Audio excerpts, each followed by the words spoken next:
तो आज हरियाणा के मुख्यमंत्री एमएल खट्टर की भी बहुत बड़ी जवाबदेही बनती है। बीजेपी मणिपुर में एन बीरेन सिंह को नहीं हटा पाई, जबकि एन बीरेन सिंह हिंसा को काबू करने में पूरी तरह से नाकामयाब रहे थे।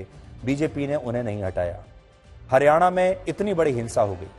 आप सोचिए, सितंबर के महीने में लगभग अब से 1 महीने के बाद भारत में G20 की कॉन्फ्रेंस होने वाली है।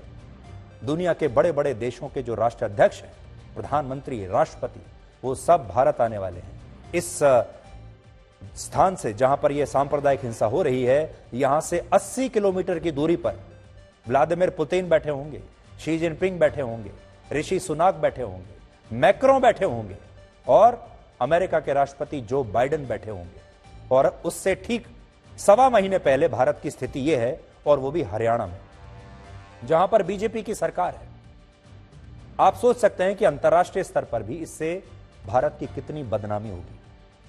हरियाणा के डबल इंजन में राज्य का जो इंजन है वो कैसे धुआं छोड़ रहा है, इसका अंदाजा आप हरियाणा के उप मुख्यमंत्री दुष्यंत चौटाला के एक दूसरे बयान से लगा सकते हैं, जो अब कह रहे हैं कि यह हिंसा इसलिए हुई क्योंकि शोभा यात्रा निकालने वाले आयोजकों ने भीड़ की सही जानकारी प्रशासन को नहीं दी थी। लेकिन मुख्यमंत्री मनोहर लाल खट्टर इस हिंसा को पूर्व नियोजित बता रहे हैं। तो मुख्यमंत्री और उप मुख्यमंत्री जो अलग अलग पार्टियों के हैं, लेकिन दोनों ही बिल्कुल अलग अलग बयान दे रहे हैं।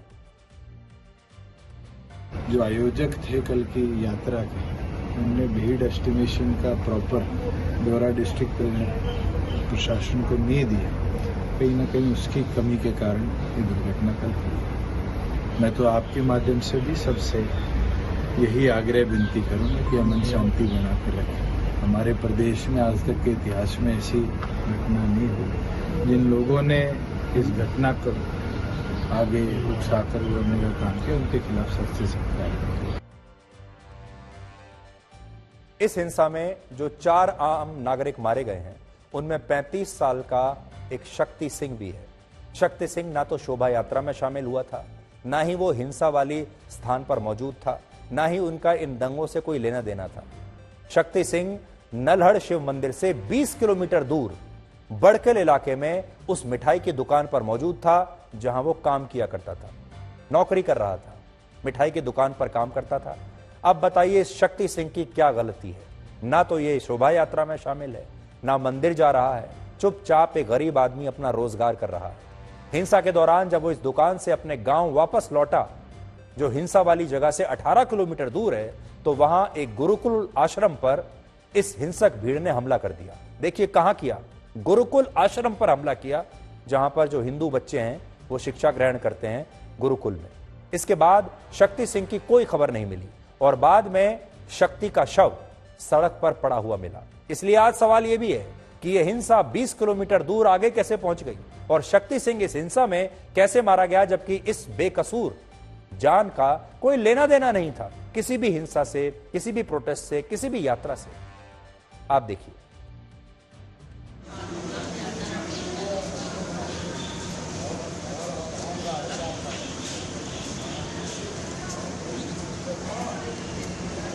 क्या हिंसा सिर्फ नूह शहर में हुई?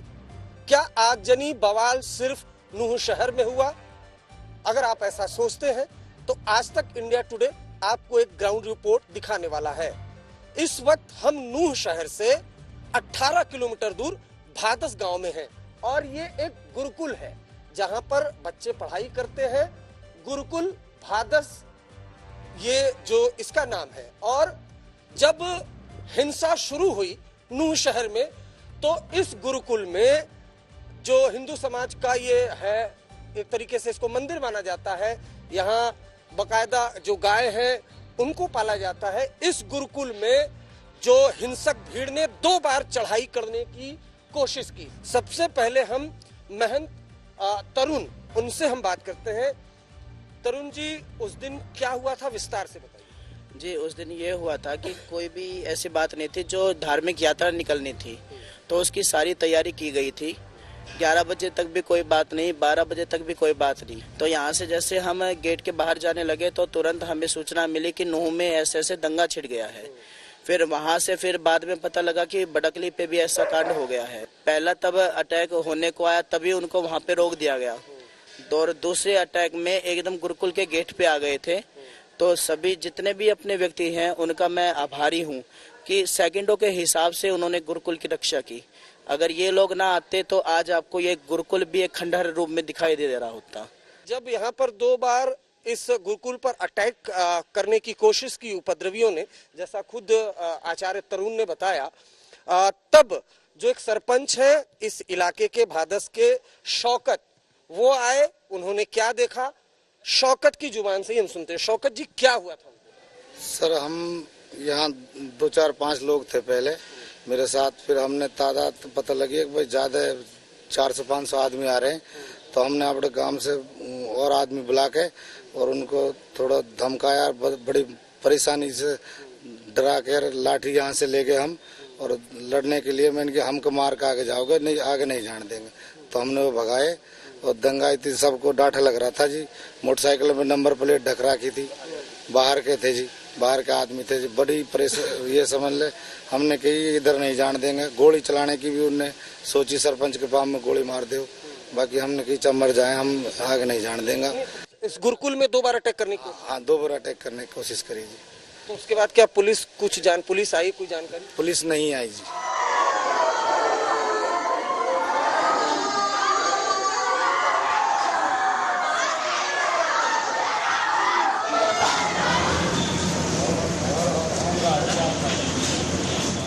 इस वक्त मैं भादस गांव में मौजूद हूं और ये शक्ति का घर है। फिलहाल घर में कोई मौजूद नहीं है, चूंकि उसका पोस्टमार्टम हो रहा है, तमाम कानूनी प्रक्रिया हो रही है। लेकिन एक छोटा सा घर है, घर के बाहर की तस्वीरें आप देख पा रहे हैं। और जो शक्ति है वो मिठाई का भी काम करता है और छोटे मोटे काम करता था, और अपने परिवार का, राजमिस्त्री का काम करता था, अपने परिवार का पालन पोषण करता था। नूह शहर से तकरीबन 20 किलोमीटर दूर बड़कली इलाका पड़ता है। बड़ा सवाल ये है कि नूह शहर में ही हिंसा हुई, नूह शहर में ही शोभा यात्रा निकल रही थी। तो अगर शोभा यात्रा के दौरान हिंसा हुई तो वो हिंसा 20 किलोमीटर दूर बड़कली कैसे पहुंच गई, और 18 किलोमीटर दूर भादस में रहने वाले शक्ति सिंह की हमले में मौत कैसे हो गई? शक्ति सिंह का पूरा परिवार मातम में डूबा हुआ है। कैसे पता चला था शक्ति के बारे में? सर, हमें जो है मांडीखेड़ा हॉस्पिटल से सूचना मिली कि भादस गांव से कोई डेड बॉडी आई है। तो हम यहां से गए और जो है वहां हॉस्पिटल में जाकर के देखा तो वो हमारा भाई था जी।